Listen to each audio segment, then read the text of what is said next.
Okay, folks, this is Lenny Lawson, the car guru. And why am I sounding like this? It's simple.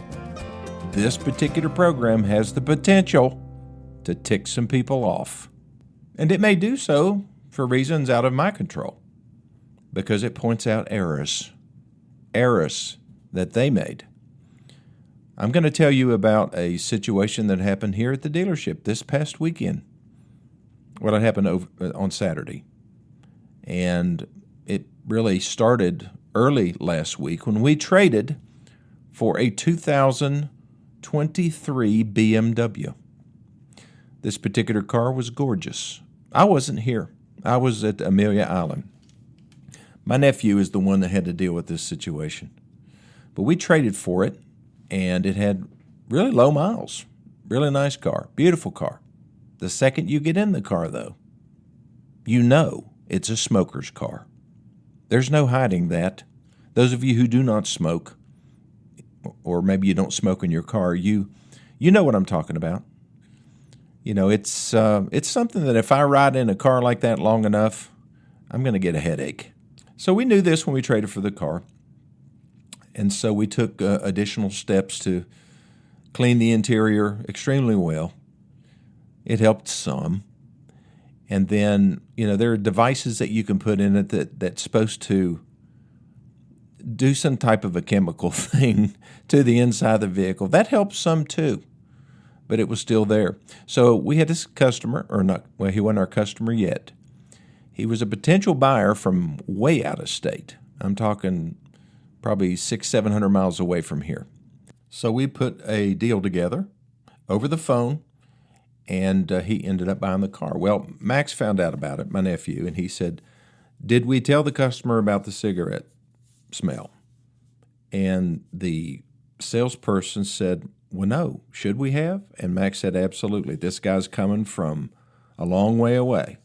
And if he's sensitive to that, then he needs to know." Now, how many dealerships would do that? How many people at dealerships would do that? Not many. I'm not bragging, but that's just how we do things, and that's how he is. That's how my nephew is. He is not going to deceive or injure anybody over a car deal. So we called, and we talked to the customer, and here's what he said to do. He said, "That's not a problem.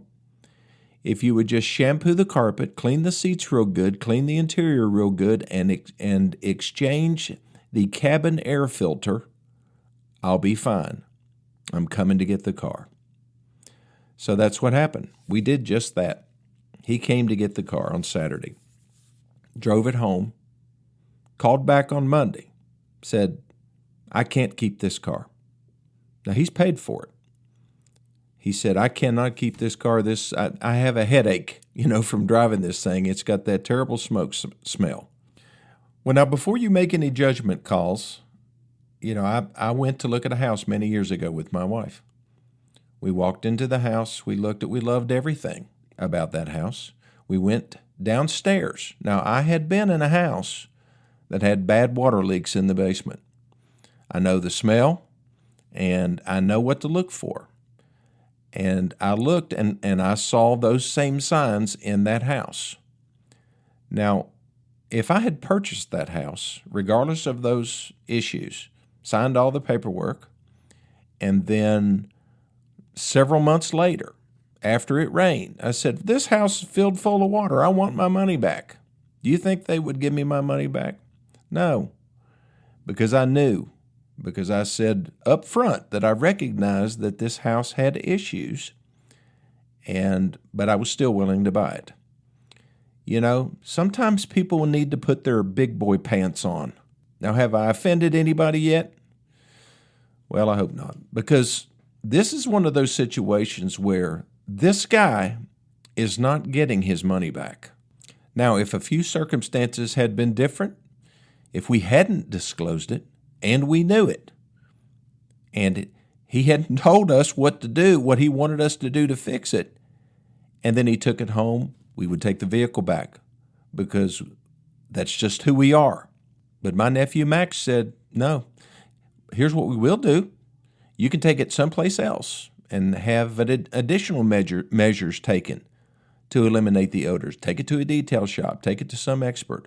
We'll even pay for that. Just tell us how much it's going to cost in advance, and we'll pay for that up to, a point. And I don't know what he had in mind there, but it would probably cost, $400 or $500 to have something like that done. Maybe a little bit more. We would pay for that.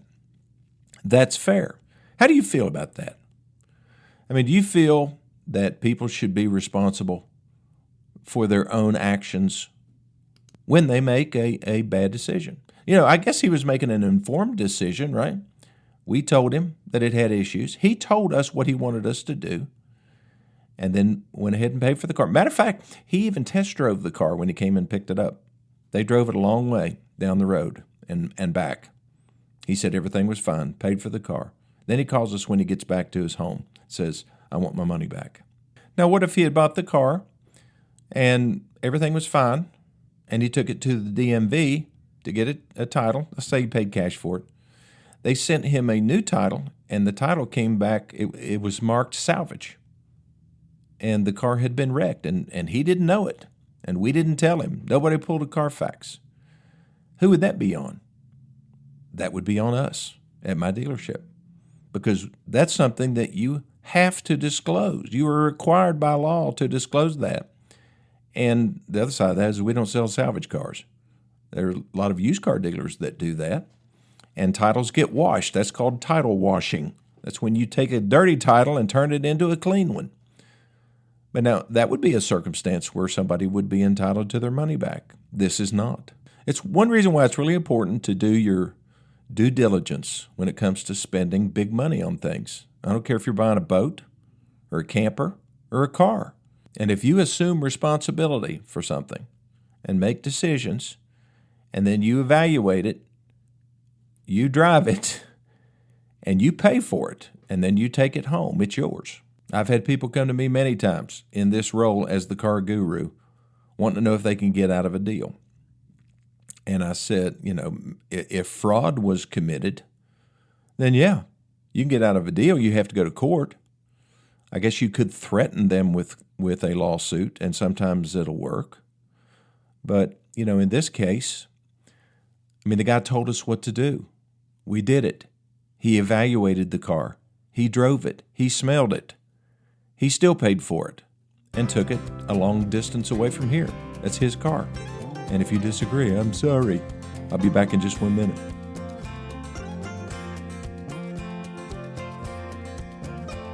Okay, I am back. I thought of another analogy. A guy goes to a restaurant, and he just really doesn't like his steak. He ordered it, medium, and it came back medium rare. But he ate it all. And then the waitress comes to present the bill, and he said, I don't want to pay for this. It wasn't any good. She said, but you ate it all. Well, yeah, I ate it all, but I was hungry, and I'd like for you to take it off my bill. Would you take it off the bill? Well, why didn't you just send it back, and we would have made you another steak? Nah, I just really didn't want to do that.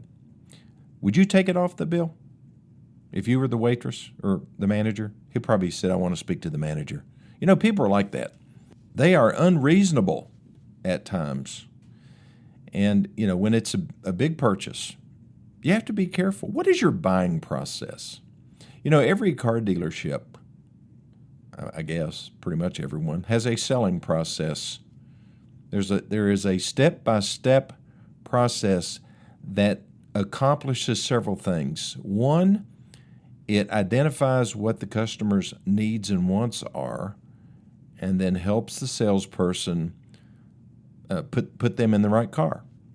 Identifies what their financial situation is. There's a process that we go through, and hopefully at the end it either ends up in a sale or a potential sale down the road. That's what we want. We want a new customer to become part of the Gateway family, and we want them happy.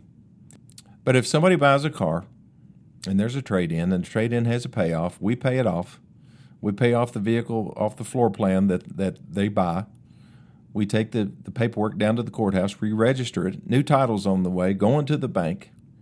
That's a lot to unwind on a deal because the customer says, I just don't like it.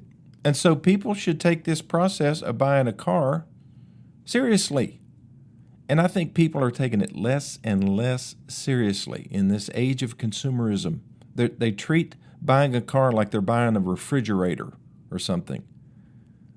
Because they break it down to the monthly payment. They just look at it as an expense, and it just erodes the whole decision-making process. I mean, if you're thinking about buying a car, first you're going to think about, what do you need, right? What are the non-negotiables? I mean, if you've got, let's say you got a family of 6 or 5, I mean, are you going to buy a vehicle that only has 2 rows of seating? Probably not. I mean, what you really need is something that has 3 rows of seats. And if you travel a lot, you need a lot of luggage room. I mean, there's just a lot of different considerations. And that's something where you sit around the dinner table and you write those out. What are the things that we really want to accomplish? And then you can talk about wants, things that you'd like to have, but you could do without. It's just like, let's say you want a Ford Bronco, one of the new Broncos, and you really need 4-wheel drive, which that won't be a problem because they're all 4-wheel drive. And you need room for 5, and it's got that. And I don't know what else you may need. But then when it comes to wants, you'd really like to have one that's really jacked up high. It's got big wheels and tires. It's got a removable top.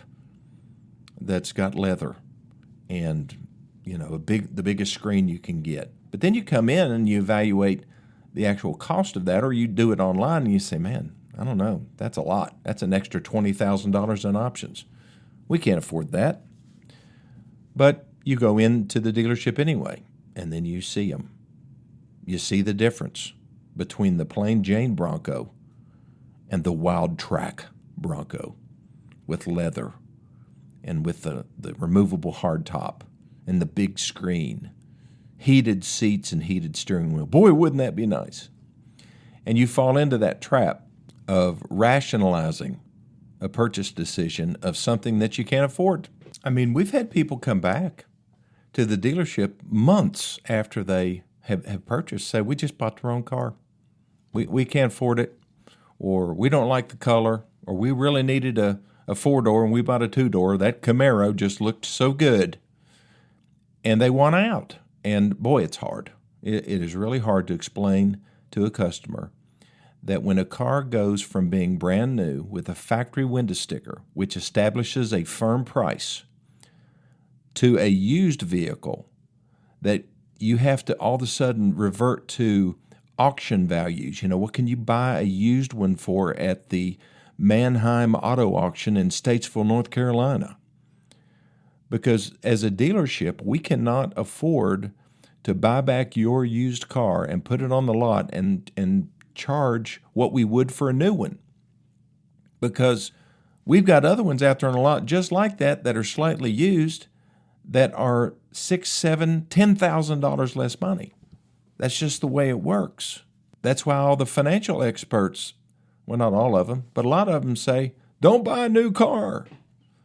If you're going to get a new car, lease it. But, because used cars are cheaper. But there's just a lot of people just want a new car. They want that new car warranty. They want a vehicle that's never been driven by anybody else or smoked in, as we've seen already. I've even heard customers say, well, I don't want to buy somebody else's problem, because they think the only reason people trade in cars is because they're having a problem with them. And that is a reason that some trade, because they can't get their car fixed. I mean, we had a couple last month, that same issue. And we had to send it. We traded for the vehicles. They had check engine light issues. We're not a Chevrolet dealer, so we had to send them both to Chevrolet dealer. It took forever to get those things right. But we finally did, and we're able to sell them without check engine lights on. Hopefully they won't come on again. But you just don't know. Those same things can happen on a new vehicle because they are made by humans. And we all know what humans can do. Mess things up.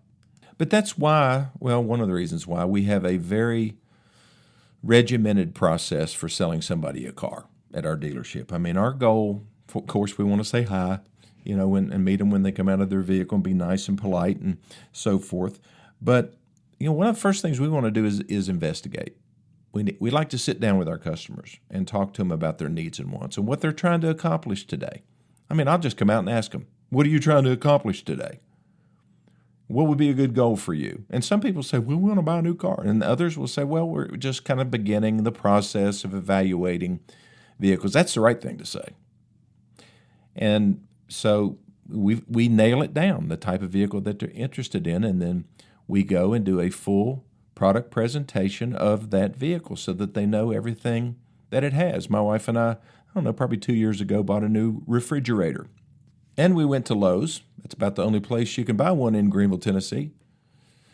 And we didn't know what we wanted, but we went back there. We ran into a very, very knowledgeable, friendly sales representative who made it very easy, knew the product really well, showed us all the features and benefits of each one, the advantages and disadvantages in their opinion. And we ended up signing up, bought a new refrigerator.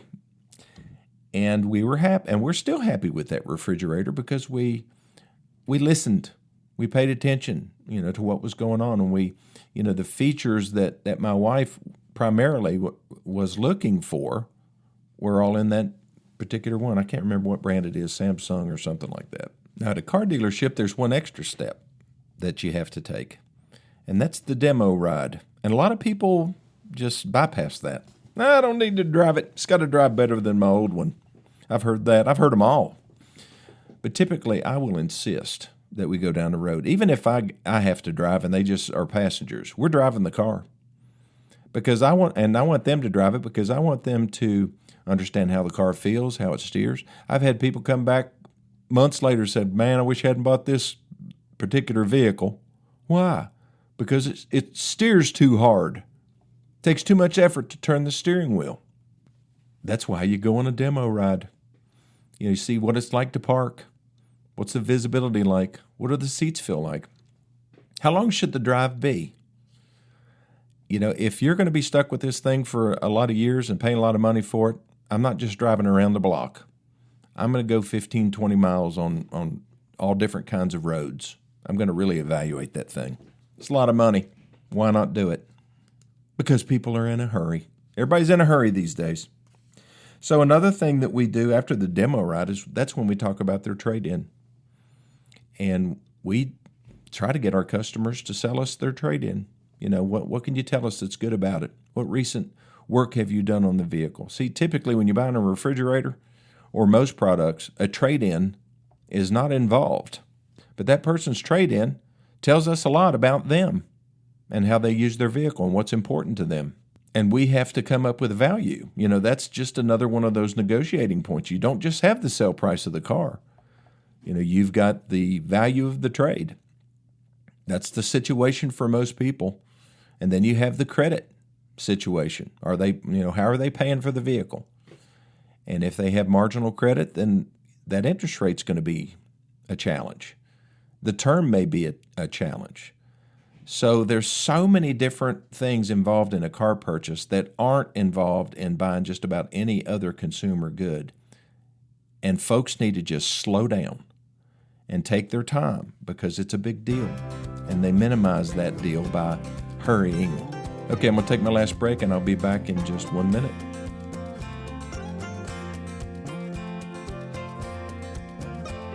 Folks, when you're buying a used car, there's several different things that you can do to protect yourself. Number one, and this, I can't understand why people are reluctant to do this, but get the dealership to find out from the previous owner if it's okay for you to call them and ask them about the car.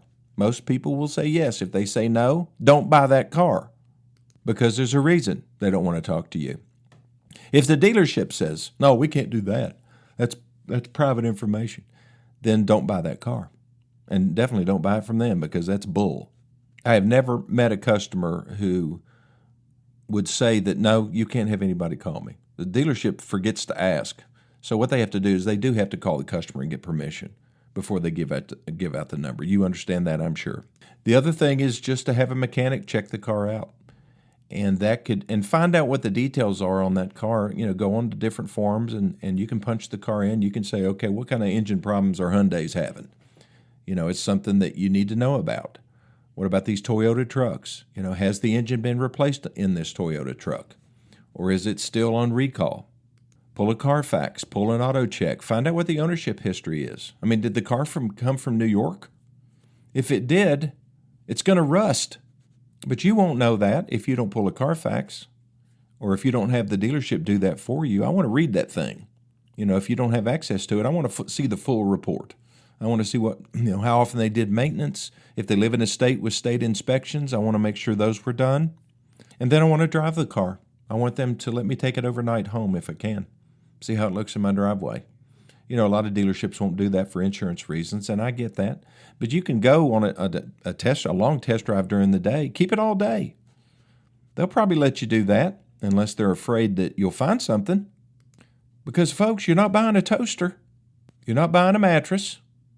But if you were, you'd want to lay on it first, and preferably for a little bit. I feel so silly when I go to a mattress store and lay down there on the mattress. You want a pillow? No, that's okay. I hate doing that. And I have to do it again now because neither my wife nor I are satisfied with the one that we got. So we made a buying mistake. We didn't test drive it long. We should have laid there for longer. Maybe taken a nap.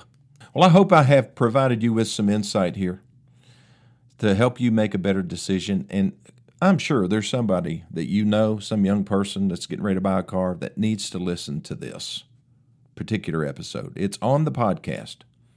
And if you don't know how to use a podcast, then get somebody that does. Just look up My Car Guru Podcast. You can Google it. You can go to Apple Podcast or Google Podcast. Let's see, where else? Spotify, Amazon Music, Podcast Index, iHeartRadio, Podcast Addict. It's all over the place.